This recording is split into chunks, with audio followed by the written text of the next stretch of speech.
Never thought I'd be seeing this name again. And I guess this is a familiar one to some, but fairly new to me. Anyway, if it's not quite obvious by now what game I'm playing, well, it's obviously Bubsy with his G fleece. G-star fleece, because that fleece is a total G. Okay, I'll stop. But I suppose I should say hello and welcome to a new Let's Play. This is Bubsy, the Woolies Strike Back. A obvious reference to Star Wars The Empire Strikes Back, because Bubsy humour. I thought I'd start off by just showing the verbosity setting in this game. They just have occasional one-liners and silent, and then as you go up it actually has more names for them and then ends on Bubsy, which I think is a pretty funny joke considering who Bubsy is. Now for this Let's Play I didn't actually start like a fresh new save file because there is pretty much nothing gained from it. There aren't any one-time cutscenes, there aren't any collectibles that you can only get once. The only thing that is slightly different is, I think it's possibly like the starting lives, or no, I don't even think it's that. I don't think anything's different actually at all. Just other than, obviously I have all the levels accessed, but that's not really interesting or worth starting a new save file for. I thought it'd be worth as well just showing off the tutorial, because why not? It's a pretty quick level. And it shows quite a lot of the well, it shows pretty much all the mechanics in the game. And it's a nice way of teaching how things work. So, you know, we got our climbing walls, our platforms, our rising and falling platforms, teaching us how to use Bubsy's glide and attack moves, breakable walls, all that stuff. And like t-shirt mechanics and stuff and enemies. It doesn't show every enemy type, but it does show some things. Like, it tells you how to deal with the bee enemies, even though they don't appear in every level.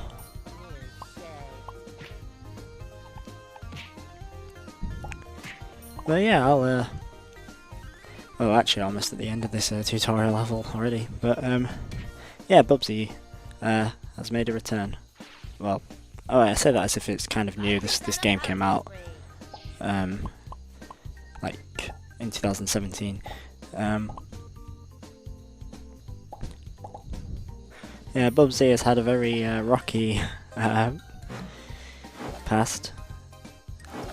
Started out as a Sonic clone in hopes of you know, becoming just as popular as the blue ball of spines, and instead he was mostly overlooked. His games were, I believe, his first like 3 games, because yeah, he managed to get 2 sequels to the original. Were alright. I heard they weren't too bad. Just a bit flawed because obviously at that time Sonic had been out for longer, and I think people were expecting stuff of like their standards. And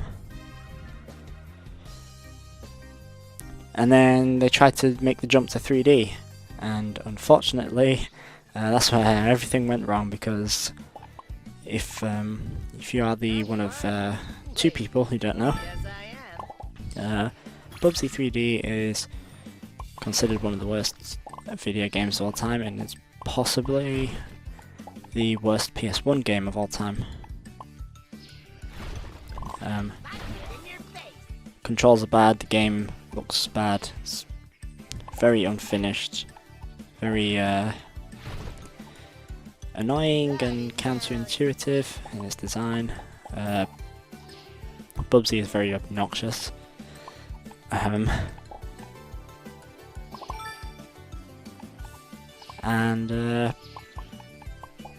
yeah, it completely ruined the reputation of the character.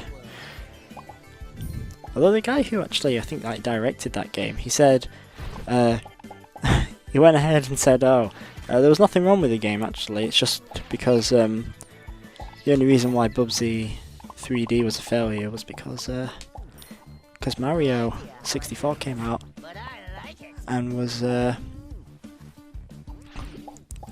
like just more popular and overshadowed Bubsy. It wasn't because the game was bad, it was because another game was more popular.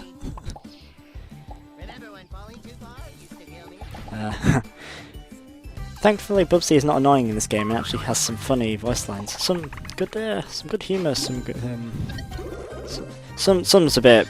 It's kind of hit and miss, but some of it's kind of clever. Like remember when falling too far used to kill me, which is a nice reference to his earlier games. One that I always liked is he says, "How am I gliding?" and he goes, "I have no idea." Yeah, and his voice is nowhere near as grating as it used to be, and it's nice. As well as nice sounding things. The music in this game is actually really nice. I really like the music in this game.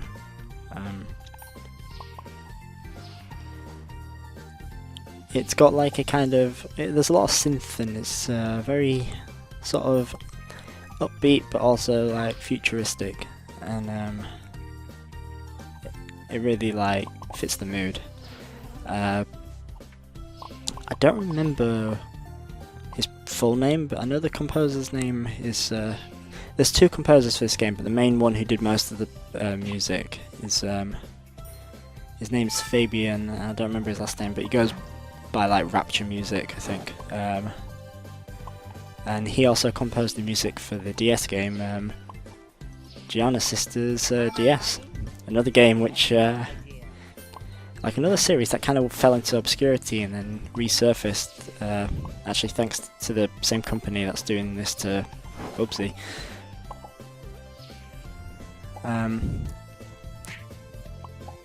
Gianna Sisters DS is a very... well, the Gianna Sisters is a very interesting story in itself, but I don't really care to explain that right now. But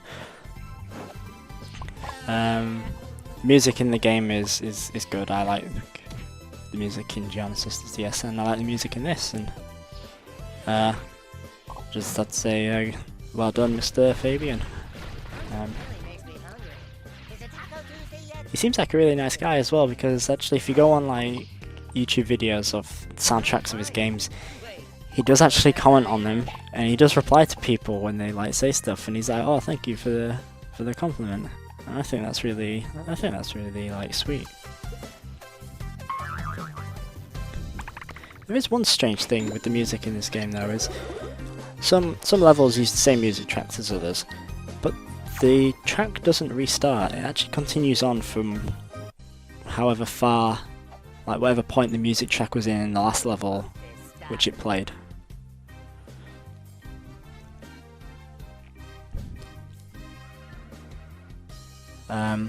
And in case it wasn't obvious, I'm not bothering with like trying to get all the wall or trying to get all the keys, because there's no actual like benefit to it. It's just, oh, if you want to get a new high score, then collect all the walls, sure.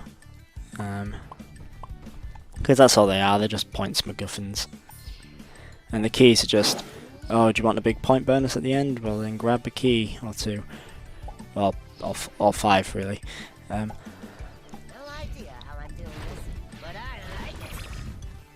Because like you need to keep getting wall if you want to build up that multiplier and get more points. But yeah, I'd rather. The thing is with this game is a lot of it you can just jump and glide over. which, yeah, isn't really that great level design, I guess. But it does make doing this Let's Play a lot easier. Which, I think by now it might be obvious that this game is not a long game. It's a very short game. It is almost like some... It feels like an indie game, even though it's like... I don't know, is this considered indie, or is it not? Because it's like an actual company now, I guess.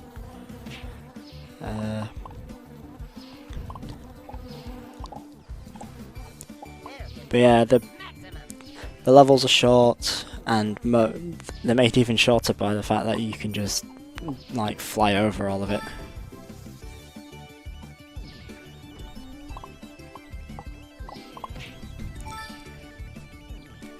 There's not even that many levels to begin with. I think what's nice there, actually, I just noticed, is the those flaming rocks. They actually have an enemy drop in them, and it's not just some random obstacle that comes from nowhere. I think what I also like about this game, with its mechanics, is there's this really strange thing they put in, which doesn't really... there's no time you really need to use it unless you're trying to get all the wall, but I guess it's there. It's nice to save you with. Is that if you run off a cliff, you can still jump.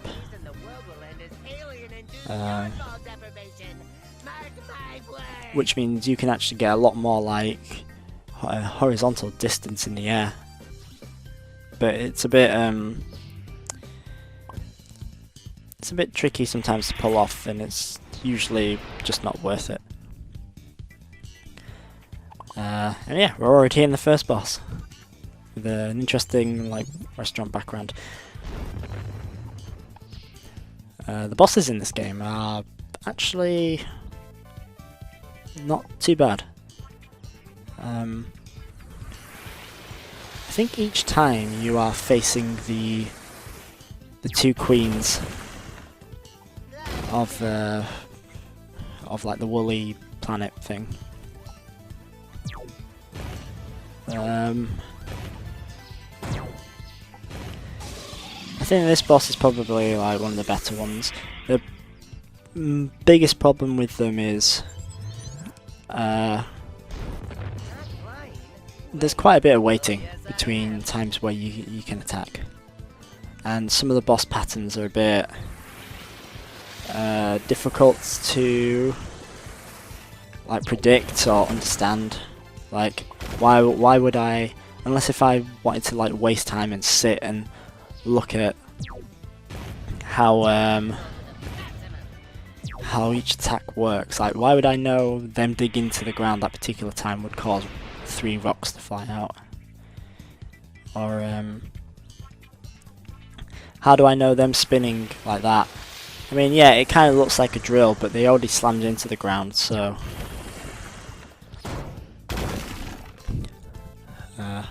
it doesn't help as well that Bubsy has 1 hit point, but at least that you don't lose any progress in the fight.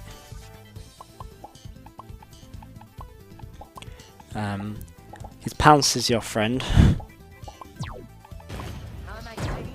but Bubsy's pounce isn't always that accurate because the arc isn't always where you aim, but it's pretty helpful here.